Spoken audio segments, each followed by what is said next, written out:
Capítulo 5. Beatriz.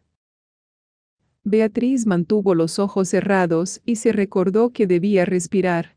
Una vez, cuando se probaba el vestido para llevar las flores en la boda de su tío, estaba tan inquieta que su madre le había gritado que no moviera ni un músculo.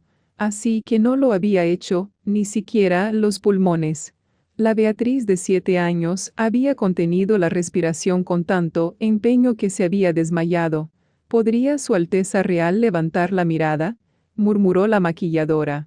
Beatriz alzó la vista regañadientes e intentó no prestar atención al lápiz delineador que le pinchaba el labio inferior. Con los ojos cerrados, le había resultado más sencillo controlar la ansiedad. Se encontraba en el centro de la sala de las novias, una sala de estar de la planta baja frente al salón de baile, que recibía su nombre porque decenas de generaciones de novias reales la habían usado para vestirse el día de su boda. Beatriz se había arreglado allí en innumerables ocasiones, a menudo necesitaba un cambio rápido de vestuario como aquel en medio de un acontecimiento. Sin embargo, nunca hasta entonces la había inquietado tanto el nombre del cuarto. Si todo iba según los planes de sus padres, volvería a arreglarse allí antes de lo que le gustaría. La sala de las novias era el epítome de lo femenino, con su empapelado de color melocotón decorado con delicadas flores blancas pintadas a mano. Había pocos muebles. Solo un pequeño sofá de 2 plazas y una mesita auxiliar con un cuenco de popurrí preparado con viejos ramos de novia. Aquel espacio se mantenía vacío a propósito para dejar sitio a vestidos con colas de 10 metros. Ante sí tenía un enorme espejo triple, aunque Beatriz hacía todo lo posible por no mirarse en él. Recordaba que Samantha y ella se colaban allí cuando eran pequeñas, hipnotizadas por su reflejo repetido hasta el infinito. «Mira, hay mil Beatriz», le susurraba Sam, y ella siempre se preguntaba, no, sin una pizca de anhelo, cómo sería atravesar el cristal y entrar en una de sus vidas, las de aquellas otras Beatriz en sus extraños mundos de espejo. A veces, deseaba parecerse más a su hermana. Antes había visto a Sam entrar contoneándose en el salón de baile, sin preocuparle en absoluto haber llegado 40 minutos tarde. Por otro lado, a su hermana siempre le habían gustado las entradas teatrales y las salidas dramáticas. Mientras que Beatriz vivía aterrada por lo que su madre llamaba hacer una escena. Ahora se encontraba sobre una plataforma provisional de sastrería, rodeada de ayudantes que la habían sacado de su primer atuendo de la noche para ponerle el segundo, un vestido azul de hombros descubiertos. La cambiaban rápidamente de su look de cóctel a uno más formal, de jefa de Estado. Beatriz se sentía ausente de la escena, como si fuera la Barbie real, a punto de que la cubrieran de accesorios. Permaneció quieta mientras la maquilladora le retocaba la nariz con papel secante antes de aplicar los polvos sueltos y arreglarle el pintalabios. «Lista», murmuró. Beatriz siguió sin mirarse al espejo.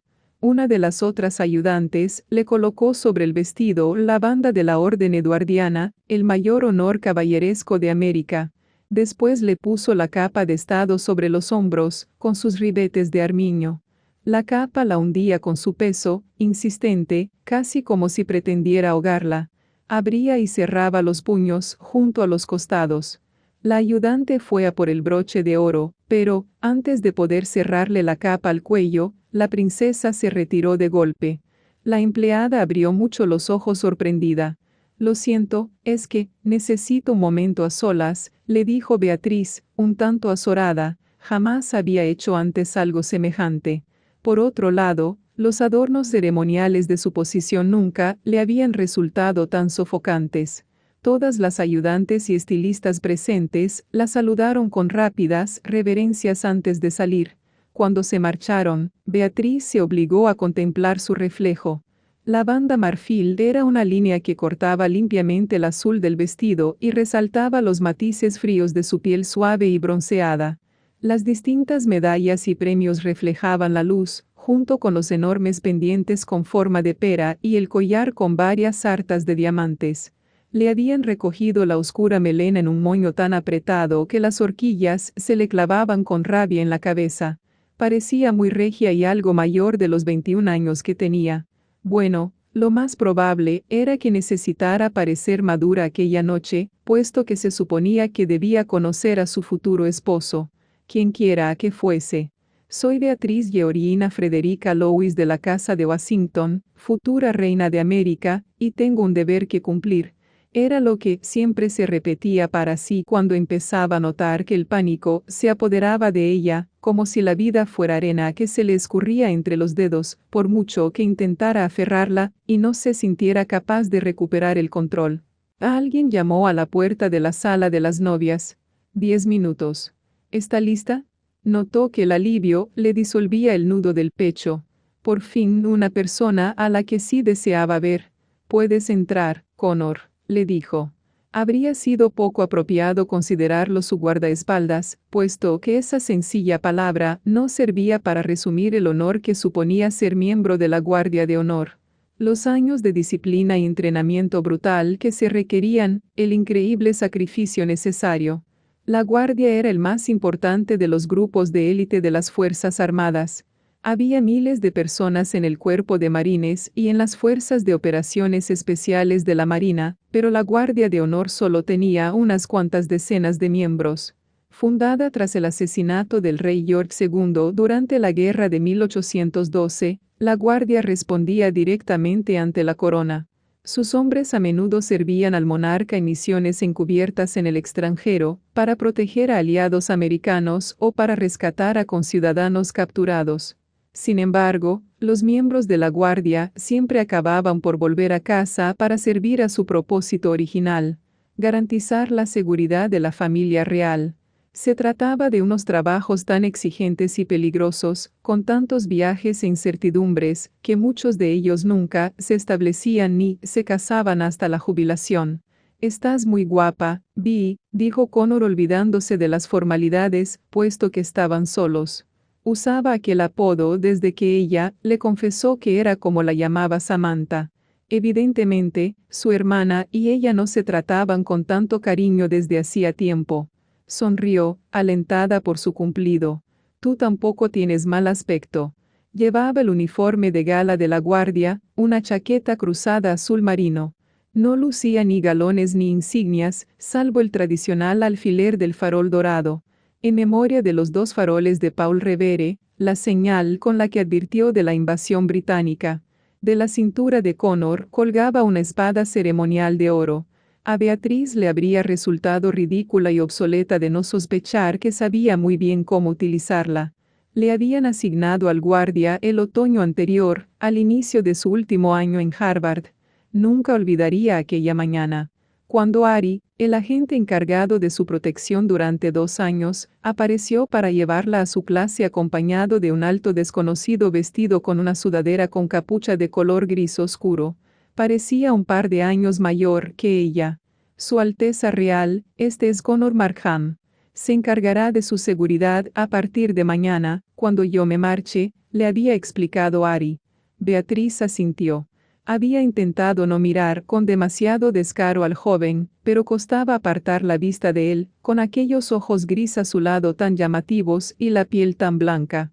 Llevaba el pelo, que era castaño claro, muy corto, lo que resaltaba más los rasgos duros y precisos de su rostro. Connor inclinó la cabeza en una reverencia tan nimia que rayaba la impertinencia. El cuello de su sudadera se bajó un poco más y dejó al descubierto tinta negra. Un tatuaje. Beatriz no pudo evitar pensar en aquel tatuaje. ¿Hasta dónde le bajaría por el pecho, por los anchos hombros, por el torso? Notó calor en la cara y levantó la cabeza. Connor la miró a los ojos, y no apartó la vista. Aunque su rostro no expresaba nada, a la joven le dio la impresión de que Connor había sospechado el caprichoso rumbo que tomaban sus pensamientos. Su nuevo protector y ella apenas se dijeron nada durante aquel primer par de meses. Tampoco era que ella acostumbrase a charlar sin parar con sus guardaespaldas, pero Connor era más taciturno de lo normal, casi melancólico. Nunca contaba nada sobre él, ni siquiera mantenían las típicas conversaciones sin sustancia. No era más que una figura alta y silenciosa al lado de Beatriz que la acompañaba a las clases y al comedor, siempre cargado con una mochila y vestido con un suéter carmesí. A diferencia de la mayoría de su personal de seguridad, que tenía al menos 30 años, Connor daba el pego como estudiante. Salvo que, llegados a aquel punto, en el campus todos conocían a los guardias de incógnito de Beatriz. Desde el principio, se percató de que Connor se sentía frustrado con su trabajo. Puede que hubiera supuesto que se iba a encargar de la seguridad de su padre, en el palacio y en el centro de la acción, en vez de hacerle de niñera a ella en una universidad.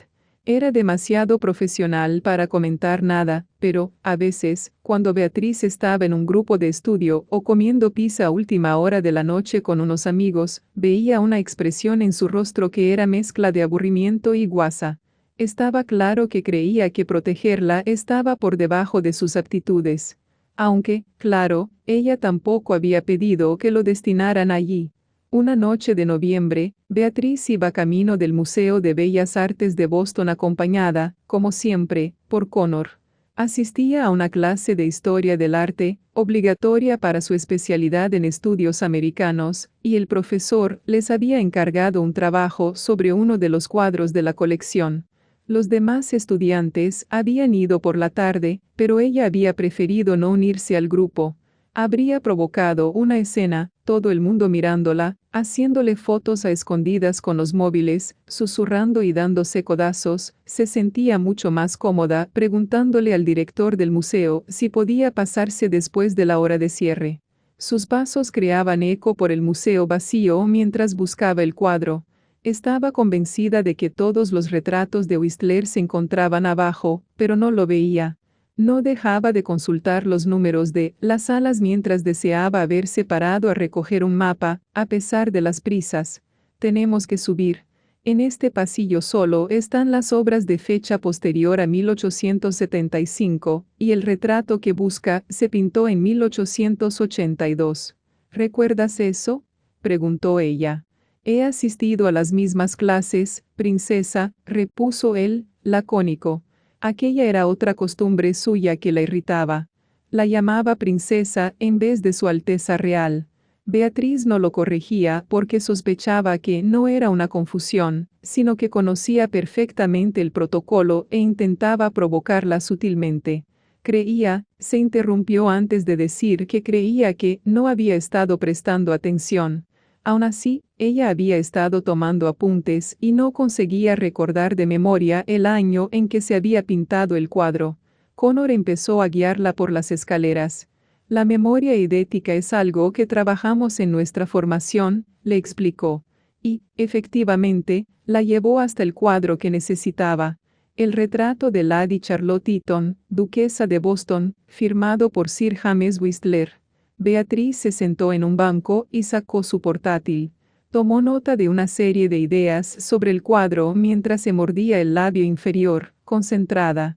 Todo estaba muy tranquilo y en silencio. Por fin cerró el ordenador con un satisfactorio clic y levantó la vista. Connor no dijo nada, se limitó a señalar la salida con la cabeza.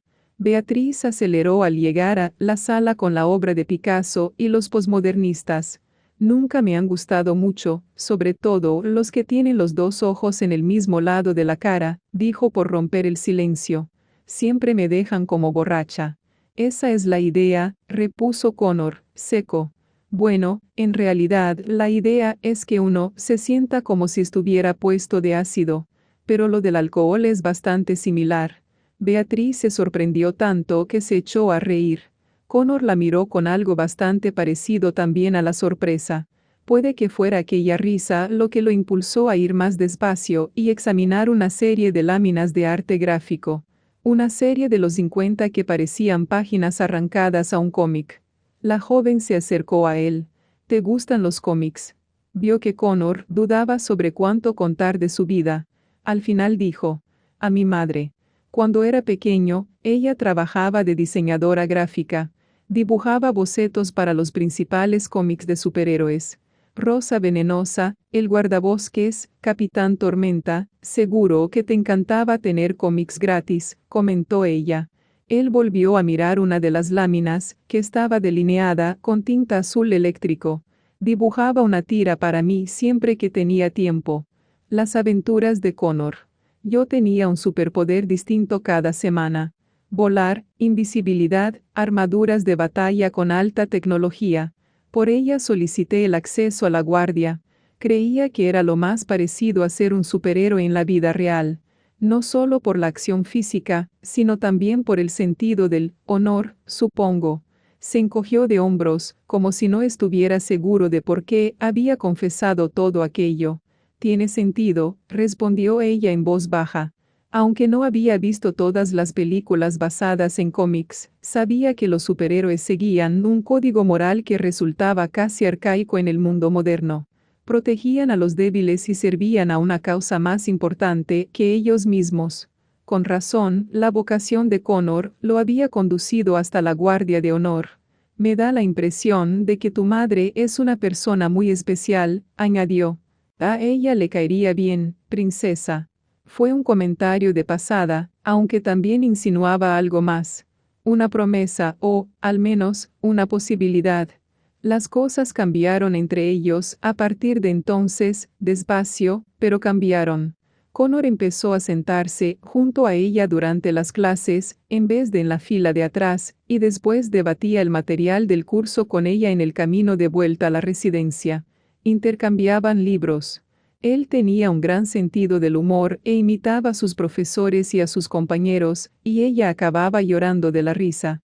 A veces, en los momentos más relajados, cuando corrían por las orillas del río Charles y él la retaba a una carrera, o cuando Beatriz insistía en ir a la tienda de yogur helado y él la retaba a probar todos los sabores, parecía casi alegre. Y cuando la acompañaba a las funciones reales, Connor ya no se quedaba a un lado, impávido, sino que buscaba la mirada de Beatriz siempre que alguien hacía un chiste malo o un comentario estrafalario, lo que la obligaba a apartar la vista para no echarse a reír. Incluso desarrollaron un sistema mudo en el que su bolso era el dispositivo para señalizar. Si se lo deslizaba adelante y atrás, de un antebrazo a otro, significaba que quería irse, en cuyo momento Connor se acercaría con una excusa inventada y la ayudaría a escapar. Con el transcurso del tiempo, Beatriz fue uniendo las piezas de la historia de Connor. Había crecido en Texas Occidental, en una ciudad llamada El Real, típico de los texanos lo de llamar a un pueblo real, como si el resto del mundo fuera inventado, había bromeado Connor. Su padre trabajaba en la oficina de correos y su hermana pequeña, Kaela, acababa de empezar la universidad. Cuanto más descubría sobre él, más revelaba sobre ella. Sus opiniones sobre la gente, sus frustraciones. Incluso intentaba bromear. Por muy extraño e inesperado que fuera, había empezado a considerar a Connor su amigo. Y Beatriz nunca había tenido un amigo íntimo, no como Sam tenía a Nina o Jefferson, a Ethan. Ya desde la escuela primaria, le costaba conectar con sus compañeros. La mitad de las veces no tenía ni idea de lo que hablaban. Se perdía en sus referencias a programas de la tele o Disneyland, como si hablaran un desconcertante idioma extranjero. Las demás chicas siempre eran educadas, aunque se mantenían lejos de ella. Era como si olieran, como gatas salvajes, que era fundamentalmente distinta. Hasta que llegó Connor, no se había percatado del alivio que suponía tener a alguien que la conociera tan bien. A alguien con quien hablar con tranquilidad, sin tener que sopesar cada palabra antes de pronunciarla. Tras graduarse había resultado muy difícil cambiar la informalidad de Harvard para regresar a la corte, con todas sus expectativas y su etiqueta. Beatriz había temido en secreto que la relación entre Connor y ella cambiara, pero, aunque había empezado a llamarla Su Alteza Real en público, en privado habían vuelto a su relajada camaradería. «Estás muy callada», le acababa de decir Connor en aquel momento, interrumpiendo sus pensamientos. La miró a los ojos de su reflejo. «¿Qué te pasa, Vi? Mis padres quieren que esta noche me entreviste con maridos en potencia». Las palabras sonaron tan violentas en la sala como la descarga de los mosquetes en la presentación anual de las tropas. No estaba segura de por qué lo había soltado así, a bocajarro. Su intención era no hablar del tema con Connor, lo que, en realidad, era una estupidez, puesto que él sabía casi todo sobre ella. que odiaba los plátanos, que llamaba a su abuela todos los domingos y que cada vez que se estresaba soñaba que se le caían los dientes. Entonces, ¿por qué le resultaba tan raro contarle a Connor que sus padres querían empezar a pensar en su boda? Quizá fuera cosa de su subconsciente, que la había obligado a soltarlo con la esperanza de evaluar su reacción, de suscitar una chispa de celos. Connor la miró con una expresión curiosa, puede que con un leve matiz de incredulidad. A ver si lo he entendido, dijo, despacio. ¿Vas a conocer a unos chicos que te han elegido tus padres y después te vas a casar con uno de ellos? Eso lo resume con bastante precisión. Beatriz había visto a un par de ellos de lejos durante la hora del cóctel. Había conseguido esquivarlos hasta el momento, pero sabía que tendría que enfrentarse a ellos después de la ceremonia. ¿Cuántos pretendientes en potencia hay ahí? Siguió él. Estaba claro que no sabía bien cómo llamarlos. ¿Qué más te da? Le soltó ella. Pretendía sonar despreocupada, pero le salió algo a la defensiva. Solo intento hacer mi trabajo. Por supuesto. Daba igual que fueran amigos. A la hora de la verdad, Beatriz seguía haciendo su trabajo. Como no le respondía, Connor se encogió de hombros. Te necesitan fuera. ¿Estás lista? Beatriz fue a por una caja plana de terciopelo que estaba sobre la mesa auxiliar y abrió el cierre. Dentro esperaba la tiara Winslow, fabricada hacía un siglo y lucida desde entonces por la princesa real, la hija mayor del monarca reinante.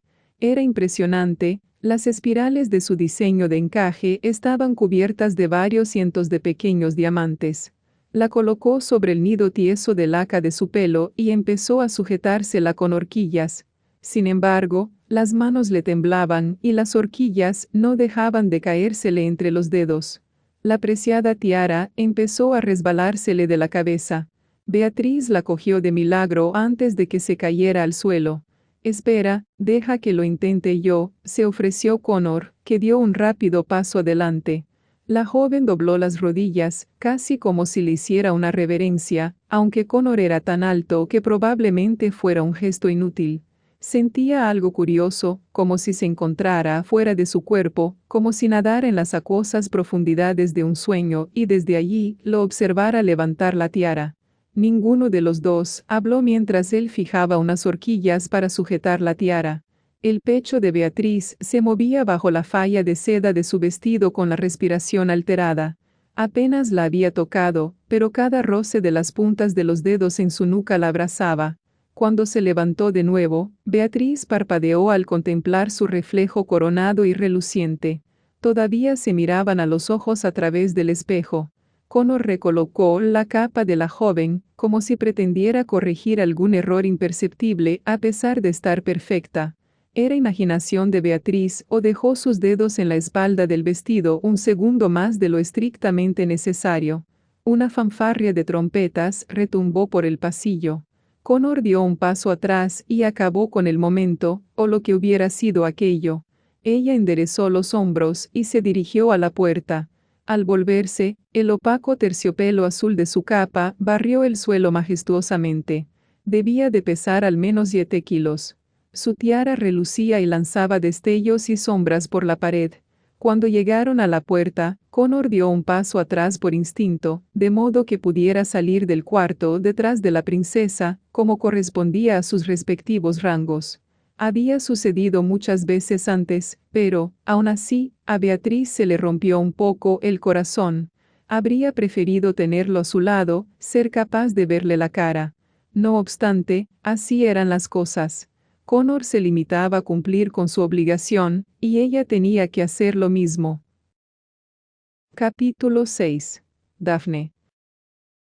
Sentada entre el público de la ceremonia de concesión de títulos, Daphne pensaba que, si algo había que reconocer, era que a los Washington se les daba bien la pompa y circunstancia. En lo concerniente a dinastías, no eran la más antigua ni de lejos. Los Borbones, los Habsburgo, los Hanover, los Romanov. La soberanía de aquellas familias tenía siglos o, en algunos casos, los Yamato eran gobernantes de Japón desde el 660 c. milenios. Los Washington eran unos nouveau arrivé en comparación, hasta tal punto que eran casi los Dayton de las familias reales. No obstante, lo que les faltaba de alcurnia lo compensaban de sobra con estilo. Cientos de cortesanos se sentaban en los bancos de madera frente a un escenario con 3 enormes tronos.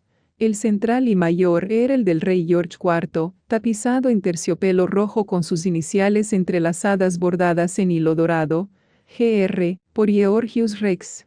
La reina Adelaide estaba sentada en el trono de al lado, mientras que el rey y la princesa Beatriz se encontraban de pie ante ella, como oficiantes de la ceremonia.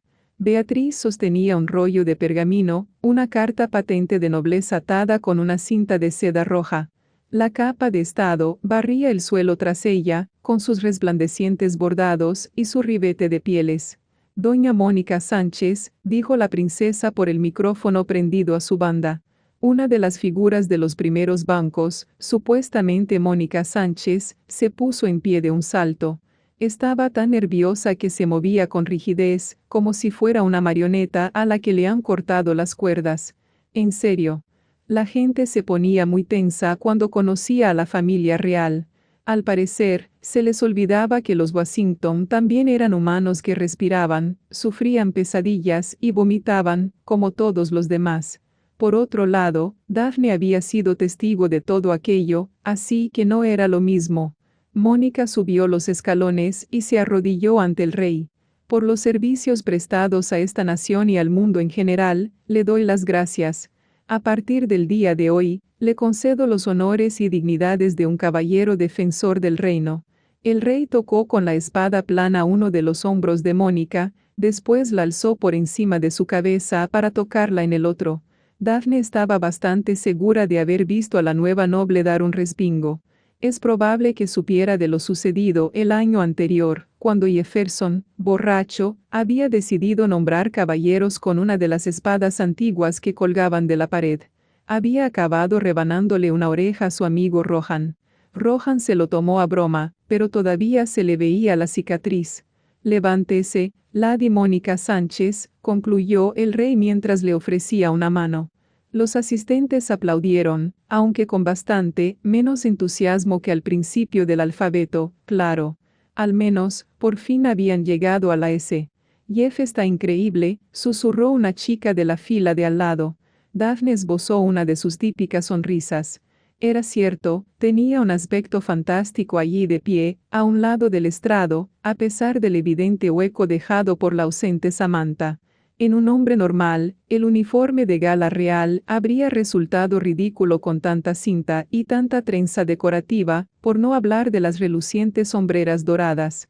Sin embargo, a Jefferson le daba un toque distinguido, incluso sexy. Don Ryan Sinclair, siguió Beatriz, y Daphne se controló de inmediato antes de que alguien la pillara mirando al príncipe. Había tantas cámaras agrupadas a ambos lados de la sala que parecían matorrales de ojos, y era imposible saber si alguna la enfocaba. Entrelazó las manos sobre el regazo y miró al frente, con todo el aspecto de un maniquí en un escaparate. Cuando por fin terminó la ceremonia, poco a poco, como un pesado elefante, la manada de elegantes asistentes regresó por el pasillo hasta el salón de baile. Cerca de la entrada, unos cuantos periodistas hablaban rápidamente por sus micrófonos y concluían su cobertura de la noche. Daphne no se molestó en buscar a sus padres y cruzó la sala. Sabía dónde estaba Jefferson en cada momento. Lo percibía, como si él sostuviera el extremo de una goma elástica y sus constantes tirones la avisaran de la dirección en la que debía mirar. Pero no miró. Esperaría al momento correcto. Se le había olvidado lo bien que sentaba estar en la corte.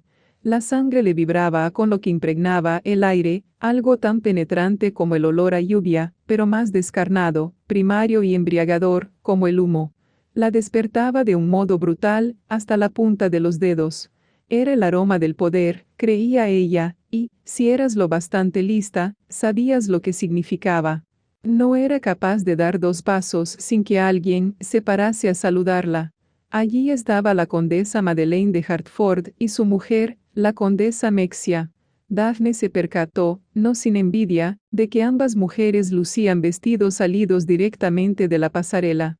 A su lado, la ministra de Hacienda, Isabela González. Su hija, una chica vulgar y mal vestida, era amiga íntima de Samantha. Y después, la heredera de la cadena de comida rápida, Stephanie Warner, corrió a posar con ella para los fotógrafos, asegurándose de permanecer a la derecha de Daphne para que su nombre apareciera primero en los pies de foto. ¿Cómo está tu amiga Himari?, le preguntó Stephanie cuando los flashes dejaron de dispararse. La pregunta la sorprendió con la guardia baja. Himari sigue en el hospital, contestó con la que quizá fuera la primera chispa de emoción real de aquel día. Stephanie frunció los labios con un mohín para expresar su solidaridad. Llevaba un tono de pintalabios oscuro poco adecuado para su pálida piel. Le daba un aspecto chillón, como una novia vampira recién salida de la cripta. Lleva ingresada bastante tiempo, no, desde junio. Daphne se despidió a toda prisa y siguió recorriendo la sala. No se iba a permitir pensar en Himari ni en lo que le había sucedido la noche de la graduación de Jefferson. Si lo hacía, el recuerdo se apoderaría de su mente y se negaría a desaparecer. Aquel era el mejor juego del mundo, el único que importaba, el de las influencias en la corte. Así que Daphne miró a su alrededor, sonriendo a los enemigos que le sonreían a ella. Envuelta en su vestido de seda negra, que le daba un aspecto esbelto y misterioso, fue por fin en busca del príncipe. Los tacones enfatizaban su paso por el suelo de madera del salón de baile.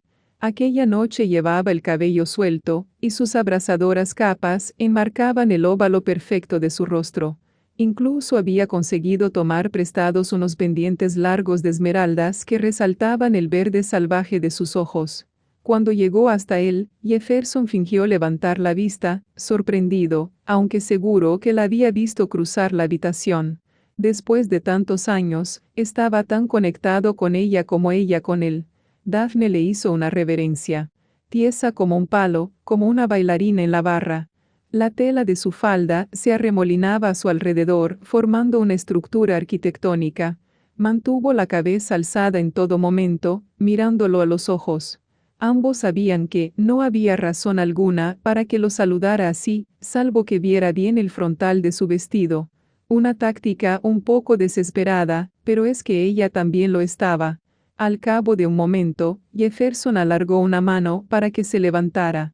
Ella lo miró, esperanzada, como diciendo: «Aquí estamos de nuevo». Después de todo, fue un alivio que Jefferson respondiera con una sonrisa. «Hola Jefferson». Aquellas sílabas tan familiares le daban vueltas por la boca como caramelos. «Hola Daph. ¿Bailas conmigo?». Le ofreció su sonrisa más seductora, a la que Jefferson nunca había sido capaz de resistirse. Como suponía, asintió. Al salir a la pista de baile, él le dio una mano y apoyó la otra en su cintura, como había hecho tantas veces antes. Dios, era tan atractivo, tan dolorosamente familiar. La ternura y el cariño empezaban a regresar a ella, y, con ellos, el dolor al recordar lo que él le había hecho, lo que ella le había hecho. «¿Te has divertido en Asia?», preguntó para disimular su momentáneo desconcierto. «Ha sido increíble. No hay nada como sentarse en lo alto de Angkor Wat y ver cómo sale el sol para poner las cosas en perspectiva». Jefferson esbozó una sonrisa perezosa. «¿Cómo te va el último curso? He oído que te eligieron delegada, por cierto. Enhorabuena».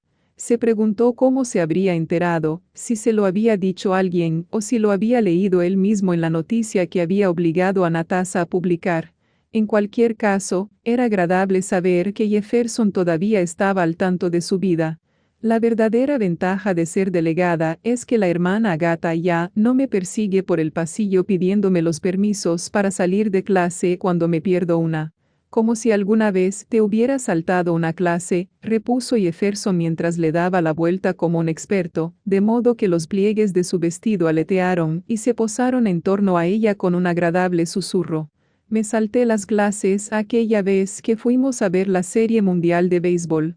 ¿Fue cuando Nicholas se emborrachó tanto que cambió sus zapatos por un perrito caliente? Sus zapatos y su móvil». Los dos se rieron con el recuerdo, una risa relajada e íntima que hacía tiempo que no compartían, y, cuando terminó, Daphne supo que había conseguido su primer punto. por no mencionar que la gente se había fijado en que estaban juntos. Se sentía resplandecer, la atención colectiva siempre había encendido una chispa en su interior. Daphne, dijo el príncipe, vacilante, y ella se inclinó hacia él, ansiosa. Te debo una disculpa. Siento cómo acabé con lo nuestro. No pasa nada. No necesitaba una disculpa de Jefferson. Lo que necesitaba era que la quisiera recuperar. Es que creo que te merecías algo mejor, añadió él. Ella sabía perfectamente que el príncipe pensaba en la chica de su cama. Durante un momento sintió una punzada de desprecio por él, por ser demasiado cobarde para contarle la verdad sobre su ruptura, por disculparse sin contarle en realidad por qué se disculpaba. Es agua pasada, dijo Daphne en voz baja, procurando ocultar sus emociones detrás de la máscara de cortesana de su rostro. Jefferson, te he echado de menos. Esperó a que le respondiera del mismo modo y, por un instante, pareció que lo haría. Entonces se apartó de ella y bajó los brazos. Lo siento, pero tengo que irme. Por supuesto. Daphne se obligó a esbozar una sonrisa, como si no sucediera nada malo, aunque Jefferson la dejaba sola antes de que acabara la canción, lo que la convertía en el centro de los cotilleos. Al día siguiente, varias versiones de aquella historia circularían por salones y cenas. Jefferson la abandonó en la pista de baile, diría la gente. Ahora, no hay ninguna posibilidad de que vuelvan a salir juntos.